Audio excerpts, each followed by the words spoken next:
Good morning everyone. আজকে অনেক দিন পর বকখালি সমুদ্র সৈকতের উদ্দেশ্যে রওনা দিলাম। তো রাস্তায় যেতে যেতে প্রকৃতির এই সুন্দর অপরূপ দৃশ্য দেখতে দেখতে আমরা এগিয়ে চললাম বকখালির উদ্দেশ্যে। তো অবশেষে বকখালি সমুদ্র সৈকতে এসে পৌঁছে গেলাম। আর এই সমুদ্রের অপরূপ সুন্দর দৃশ্যটি তোমরা দেখতেই পাচ্ছ। আর এরপর টিফিনটা সেরে নেওয়া যাক।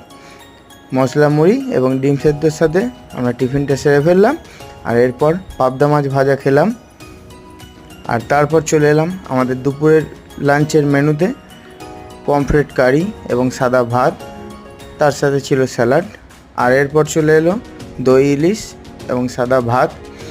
আর ইলিশ মাছটা দিয়ে ভাতটা মাখিয়ে খেতে দারুণ লাগলো। আর এরপর চলে এলো চিকেন কষা অ্যান্ড ভাত। আর শেষ পাতে ছিল আনারসের চাটনি। চলো আজকে ভিডিওটা এখানেই শেষ করলাম। যদি ভালো লেগে থাকে একটি লাইক অ্যান্ড